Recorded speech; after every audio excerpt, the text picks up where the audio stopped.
My name is Robert. I'm going to tell you a story that started out quite ordinary, but became something I'll never forget. I came to the city looking for work, leaving behind a small village and a complete lack of prospects. The only person I could connect with was my friend Tomi. We met through social media, but over the course of a couple years we managed to become closer than most people in my real life. When I informed him of my arrival, he welcomed me with joy, immediately offering to stay at his house. Tomi lived with his mother, but honestly, when I first saw her, I didn't believe that this stunningly beautiful woman could be his mother. Young, slender, with a penetrating gaze and a slight smile, she seemed more like his older sister. Tomi, noticing my confusion, only laughed and explained that she was indeed his mother. Her name was Marina. After dinner, as I was about to look for lodging, Tomi suddenly suggested, "Robert, it's divine intervention that you've come. If Tomi goes to Grandma's, I'll have no one to help me." Her persistence and kindness won me over. I agreed. As soon as Tomi left, I stayed with Marina, and our life fell into a measured rhythm. In the morning I went to work, in the evening we had dinner together. She cooked, trying to learn my tastes, and always surprised me with something delicious. Her attentiveness delighted me, and her humor and lightness made every day special. But gradually something began to change. One evening Marina cooked my favorite dish, which I found touching. While we were having dinner, she told me that she had found the recipe thanks to my social media profiles. That made me laugh, but her penetrating gaze made me a little nervous. After dinner, I helped her clear the table. As I handed her the plate, she suddenly touched my hand, delaying the moment a little longer than necessary. "You're such a perfect boy, Robert," she said. I was embarrassed, but I assumed she just missed Tomi. I began to notice the first signs of her special treatment of me later. She often called me to her room, sometimes just to chat, and sometimes she seemed to be looking for an excuse to keep me. One night, when I had already gone to bed, she suddenly called out to me. Her voice trembled, and I thought something was wrong. "Robert, please, can you come?" I walked into her room and saw her sitting on the bed, pressing her hand to her chest. Her face was tense. "I thought I heard someone walking around the house," she said, lowering her gaze. I walked around the house, made sure everything was okay, and went back to let her know. She nodded and asked me to stay with her until she fell asleep. I couldn't say no. We sat side by side and the room got quieter and quieter. At one point she gently touched my hand and said, "You know, Robert, I didn't think a boy your age could be so caring." Her words made my heart race. I felt her gaze linger on me longer than necessary. There was something in her manner that made me nervous. The next day I tried to forget what had happened, but thoughts of Marina did not let go. She was an incredible woman, smart, kind, beautiful. Her way of speaking, her gestures, everything about her attracted me. I could see how hard it was for her to be alone, and I wanted to help her, but at the same time I couldn't ignore the tension that was building between us. Every night she'd come up with an excuse to keep me. She'd ask me to help with the appliances, or talk about books I'd mentioned in passing, or call me in for tea. Her concern for me was almost maternal, but sometimes I noticed something more in her gaze and words. The climax came a week later. We were sitting on the couch after dinner, watching a movie. Marina was surprisingly relaxed, her laughter filling the room. She turned to me, her eyes sparkling. "Robert, I've never told anyone, but sometimes I feel terribly lonely." I froze, not knowing how to answer. Her words struck a chord with me. "You're special, Robert," she added, her voice quieter. She leaned closer, her hand resting on my shoulder. The moment was so tense that I couldn't move. My heart was pounding like crazy. That night I couldn't sleep for a long time. My mind was spinning with images of Marina, her voice, her touch. Everything I thought about our friendship had changed. This woman wasn't just my friend's mother. She was someone more, someone who touched my soul. But what about this? My friendship with Tomi, our plans, her role in my life. It was more complicated than I could have imagined. Life sometimes throws us unexpected challenges. And all I could do at that moment was to try to understand my feelings and decide who I wanted to be for her. But what about this? My friendship with Tomi, our plans, her role in my life. It was more complicated than I could have imagined. Life sometimes throws us unexpected challenges. And all I could do at that moment was to try to understand my feelings and decide who I wanted to be for her. Her embrace that night left something indelible in me. The damp smell of rain outside the window mingled with her scent, subtle, barely perceptible, but incredibly appealing. Marina held me tightly, as if I were her lifeline in a raging ocean. There was something personal in her touch, something that made my heart beat harder. After that moment, everything in the house seemed saturated with tension.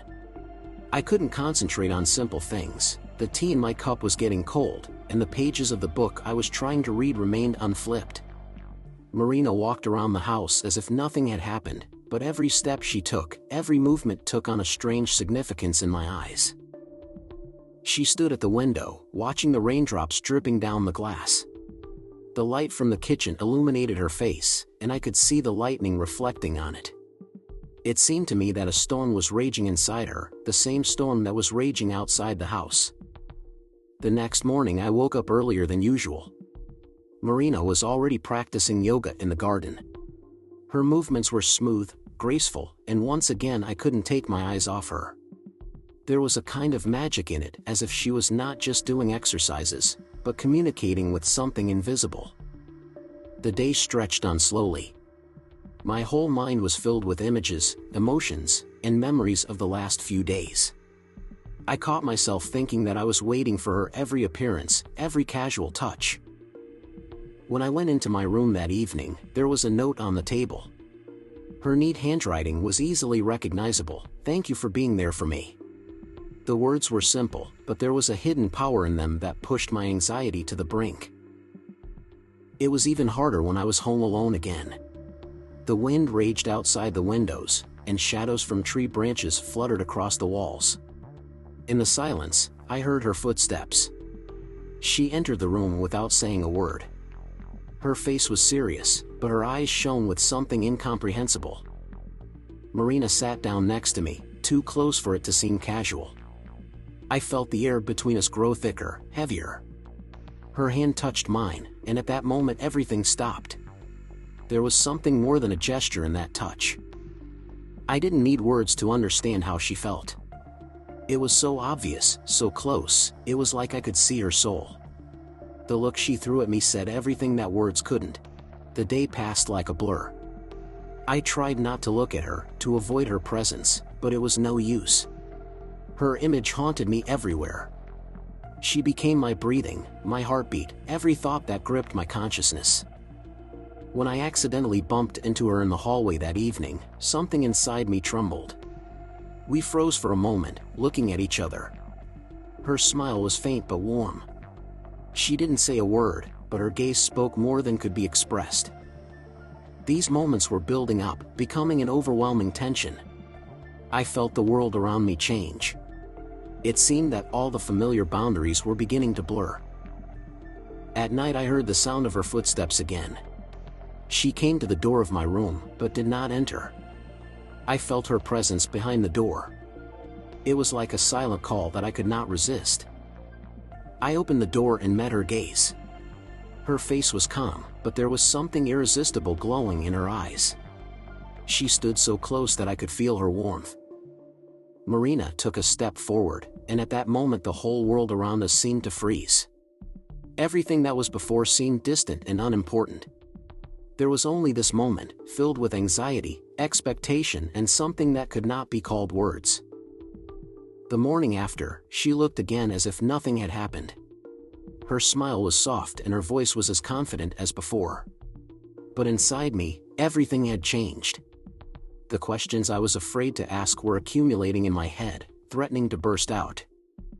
Marina remained close to me, but now every gesture, every word was filled with hidden meaning for me. I realized that it was not just a game of imagination, but I did not know how to cope with what I felt. Our gazes crossed more and more often, and in each one was a promise I wasn't ready to accept. But something about her presence made me think this was just the beginning. Late evening enveloped the house in a soft gloom when Marina called me into her room. Her voice sounded muffled, with a shiver that kept me awake. She said she was scared and asked me to stay with her. Her words were unexpected, but something in her tone made me agree. I walked into the room, feeling the tension thickening around us.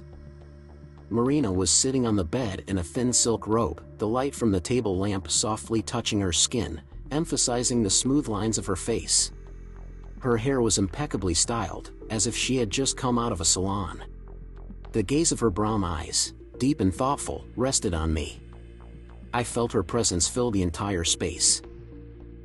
I sat down on the edge of the bed, trying to keep my distance, but she looked so fragile it was impossible.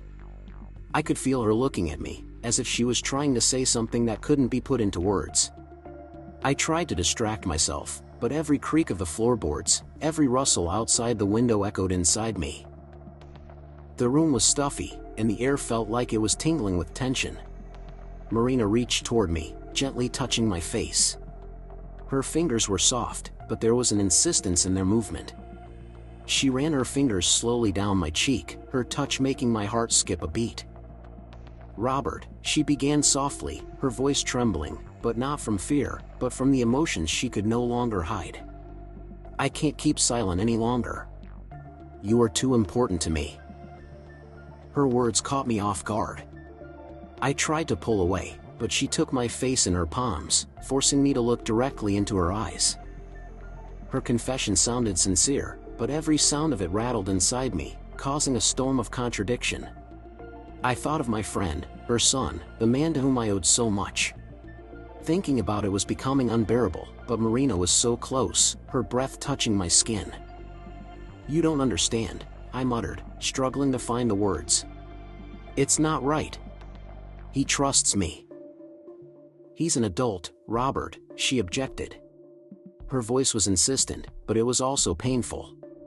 "I'm living for myself, for the first time in years." Her eyes glistened, as if tears were about to fall. She continued, "Do you think I don't know how you struggle with yourself? How you look at me and try to pretend you don't care?" Her words were all too true. I felt like the ground was leaving under my feet. I wanted to answer, but I couldn't find any argument that would break the bond that had formed between us. I could hear my friend's voice in my head, his words about how much he valued my presence in his life. But now, sitting next to Marina, I realized that I had no control over what was happening. Her insistence was breaking down all barriers. She leaned closer to me, her hair touching my shoulder and her gaze burning my skin. In that moment, my whole being screamed for me to leave, but her soft voice held me in place. "You're afraid to betray him," she said, as if reading my thoughts. "But is it betrayal if I'm happy?" I stood up, feeling my legs shake. I had to leave. Immediately. But instead I froze. Marina looked at me, her face reflecting more than passion. It was the pain of a man who had held back his feelings for too long. I took a step back, but her hands held me back. "Robert, stay," she whispered. All I could do was turn away. I couldn't look her in the eyes, knowing that I would be betraying not only my friend, but myself as well. The next morning, I woke up in my room, feeling anxiety engulf me. There was a strange silence in the house. I went downstairs and saw Maria, who was preparing breakfast. Her face looked calm, but there was a noticeable uncertainty in her movements. We avoided meeting each other's eyes. Something had changed, and I knew this feeling would stay with me forever. I decided I had to leave to give her and her son a chance to work things out. Before I left, I found her in the garden. She was sitting on the swing with her hands clasped together, her eyes staring into the void. I nodded, unable to find the words.